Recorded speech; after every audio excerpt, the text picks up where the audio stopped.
Steve, let's talk TVs. And just like buses, in 2023, we've waited ages and now 3 come along at once. Firstly, why is that? Basically, almost all the TV manufacturers, particularly the big ones, they tend to release their new models around about the same time. They usually announce them in late February, early March. They start hitting the stores usually in around April, sometimes May. And the review samples all go out around the end of March, beginning of April. They usually all turn up at the same time. There's usually multiple samples from multiple manufacturers who want multiple reviews yesterday. So it's a bit of a nightmare if you're a TV reviewer sometimes.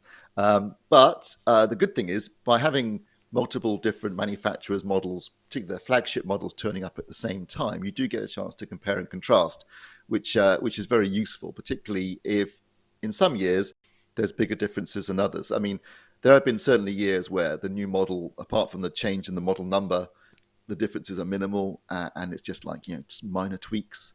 But this year, there's quite a big difference between this generation and last year's generation on a lot of these TVs. So it makes for some interesting comparisons. So you and John Archer have reviewed 3 significant new models with some new technology in them over the last few weeks. 2 from Samsung, 1 from LG. And I know that John says in his review that the LG could be the best TV to launch this year, which we're only in April. So that sounds quite exciting. But let's look at the 2 Samsung models first. So, Steve, tell me about the 65-inch, £3,700-ish Samsung QN95C. Yeah, this is Samsung's flagship micro LED TV, 4K TV for this year. So you're probably thinking, what's micro LED? Well, basically, it's an LCD panel with an LED backlight, and that backlight is composed of lots of tiny little LEDs, hence the micro. In fact, there are 1,400, just under 1,400 micro LEDs behind the panel, which is nearly double what was on last year's flagship model. So big increase in terms of the backlight. And that means more zones, which means more precision, which means better contrast, deeper blacks, and a better overall performance in terms of peak highlights as well. So that's a big difference. I mean, otherwise, the TV is not wildly dissimilar from last year. It has a very similar design, a bezel-less screen, very attractive TV actually, very thin, and a nice solid metal stand. One of the interesting things this year is that it does not have the One Connect box, which it did have last year. So the One Connect box is basically a box that the TV comes with, and you connect everything into that, like HDMI or whatever it is. That goes into the box, and you plug that box into the wall socket, and then there's a single cable that goes from the box to the TV, which makes wall mounting an absolute dream because you only got to deal with one little cable, and that brings everything, picture, sound, power, the lot into the TV. Now that's been dropped on the QN95C this year. If you ask Samsung why, they'll say, well, they'll give you some flannel. Basically, I suspect it's a cost factor. There was an obvious cost associated with this box. If they weren't getting enough benefit from it in terms of marketing and sales, then I guess that's why they've dropped it. It's a shame because I love it. I think it's a great idea. I'm surprised no other manufacturers copied it. And as I say, it makes installation really easy. So that's a shame. But the connectivity itself is identical. So you still get 4 HDMI inputs, all of which support for HDMI 2.1, which is important to note because only Samsung and LG actually do have 4 HDMI inputs that are HDMI 2.1. All the other manufacturers have 2 that are 2.0 and 2 that are 2.1. So that gives both LG and Samsung a competitive advantage, I think. If you're a big gamer, for example, and you have 2 consoles and you want HDMI 2.1, but also you need to connect a soundbar, which means you use one of the other connections. So it's an important factor. In terms of other features, it's largely the same as last year. So you've got the AI-enhanced neural network processing, which has been tweaked. I believe it's got 20 neural networks now, which improves the processing and upscaling. You've also got what's called Object Tracking Sound Plus, which is a 4.2.2 channel sound system. So there are literally speakers at the top and bottom of the panel, as well as bass drivers built into the rear. Now, given that it's a fairly slim panel, it's incredible they can fit that in there, but they have, and it actually surprisingly sounds quite good, which is something you can't often say about TVs these days. It also supports Dolby Atmos, so you get a degree of immersion. No, not same as a soundbar, but you will get a degree of immersion from the TV. And it's got the Tizen Smart platform, which again is really good, very comprehensive, every streaming service you can think of. So overall, it's a very strong contender. Thank you very much for that, Steve, and I will drop the link to that review underneath this video. But you've also reviewed the S95C Quantum Dot OLED. So, Steve, tell us about that one. This is a Quantum Dot OLED, which is essentially a relatively new type of OLED technology. It was introduced by Samsung last year, and this uses a blue OLED across the whole panel, and then quantum dot filters to create the red and green aspects of the subpixels within each pixel. So you get a red, green, and blue subpixel, and then obviously those pixels combine to make up the overall image.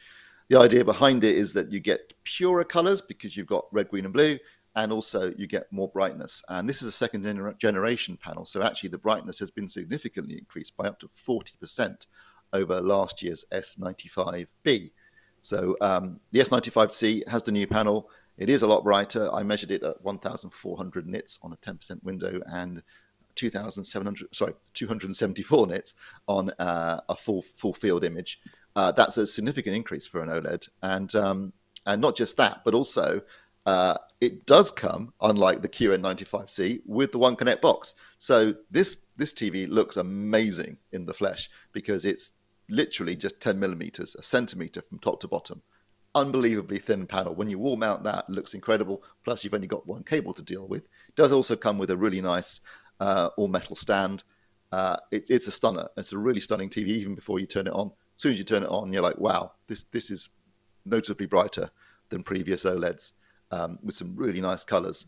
Again, as with the QN95C, pretty much everything else is the same. You've got the AI enhanced processing. You got the Object Tracking Sound Plus 4.2.2 sound system. Again, how the hell Samsung have managed to fit any speakers into a TV that's only a centimeter deep from top to bottom is beyond me. The fact it doesn't sound like it actually sounds passably good is remarkable, given all of that.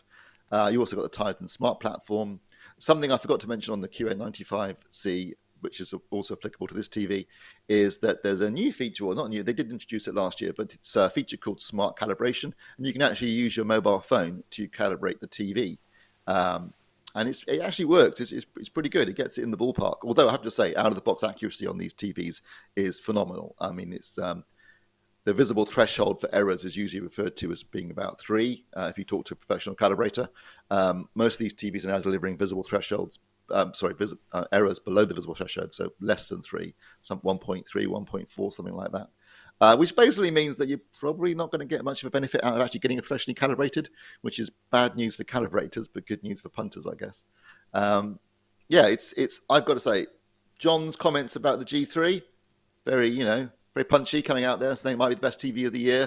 I'd say it's got its work cut out comparing to the S95C, because this is also a really good TV that delivers some stunning HDR and SDR. Plus, also, it's got a new filter this year. So one of the complaints about last year's S95B was that in rooms with a lot of ambient light, the filter made the blacks look a bit dark grey. That's not the case this year. So it's one of the features that Samsung's definitely addressed since last year. I think it's a cracking TV. Not cheap. I mean, I'm not saying it's not. None of these TVs are cheap. These are all flagship models. But for $3,500, it's definitely worth considering. And with the new filter and the increased brightness, does that make for better daytime viewing? And I ask that, not that I'm much of a daytime viewer of TV, but something that's always annoyed me in the past is watching a movie on a summer evening and having to close the curtains to get the best out of the movie. And then you're kind of losing the best of the summer weather. And so with the combined brightness and the new filter, is watching movies on a summer evening without shutting the house up going to be a thing? Definitely. This is a TV that will hold its own in a room with a lot of ambient light and still look very good. Obviously, if you want to get the very best out of an OLED, particularly with those deep blacks and all that shadow detail, in a darkened room or watching at night, you're gonna really get the full benefits. but you can watch these TVs, both the the S95C and the G3, in daytime and still get a really punchy picture. So don't worry if you want to watch a movie in the evening, particularly in the summer evenings when it's still broad daylight. This TV can deliver the goods. Thank you very much. And I will drop the link to your written review also below this video. So now it's time to take a look at a TV which John Archer in his review has said could possibly be one of the best of the year or even the best TV of the year, and it's only April when we're recording this. So we are going to take a look at it with Steve Withers. It is the LG 65 OLED G3. Steve, tell us all about it. Yes, well, not that I'm going to question John's undeniable wisdom when it comes to TVs. This is an absolutely spectacular television, no question about it. The LG G3, their new flagship model for this year, takes what's called WRGB OLED, which is the technology that LG have been developing for more than a decade. It takes it to a whole new level by adding what's called a micro lens array, MLA. Essentially, it's focusing the light from the pixels more precisely, so you're getting a much brighter performance. This TV can hit 1,400 nits on a 10% window, and around 250 nits on a full field image. So very bright for an OLED, very bright. I mean, not as bright as an LCD TV, obviously, but when you're talking about OLED, this is incredibly bright. It's also delivering a very accurate picture, a very beautiful colors, fantastic processing. It is an absolutely cracking TV. John thinks it might be the best of the year. I wouldn't question that necessarily, although I will say that if you compare it directly with the Samsung S95C, there are strengths and weaknesses for both TVs. They use slightly different or very different OLED approaches, but they deliver very similar levels of performance, particularly in terms of their brightness. They're basically about the same in terms of peak brightness on a 10% window, and the Samsung has a slight edge in terms of a full field image, but they're very close in that sense. So after that, you're talking about, design differences. That's one area where the G3, it's £100 cheaper than the Samsung, but the G3 is designed to be wall mounted, so it comes with a wall mount, but doesn't come with a stand. So if you want to put it on a stand, the stand is optional, and that's an extra £100.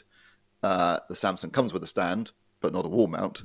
So depending on your priorities, they could be the same price if you're going to go for stand mounting.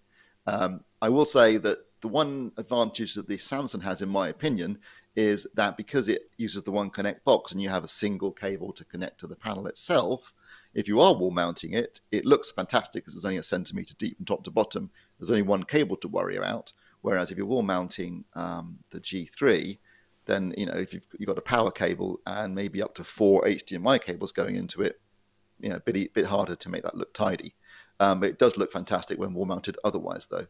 So slight differences there. I think audio-wise, I'd probably say I give the edge to the Samsung because of its 4.2.2 channel speaker system. But they're both, again, sound pretty good, and they are obviously, they have the issue of both being incredibly thin TVs, and therefore there's not much room for speakers.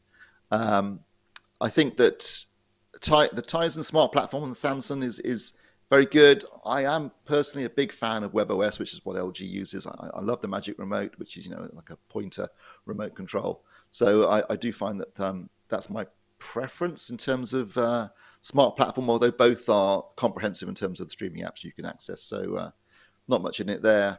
I think John's gone out of the door a bit early there, I'd say, on the best TV of the year. But there's no question that whether you go for the G3 or the S95C, they are both superb televisions that deliver fantastic HDR, beautiful pictures, really incredible levels of image processing as well. So I don't think whichever one you go for, you're going to be disappointed. Thank you, Steve. And if you are feeling confused, because there's so many new TVs out at the moment, if you're feeling confused about the plethora of options available to you and all the new tech that we have been describing on some of the reviews that Steve's been doing today, There is a written guide. So John Archer has done a written 2023 guide to help you find the best TV for you. And I will put the link to that guide below this video and John's original written review of this particular TV as well.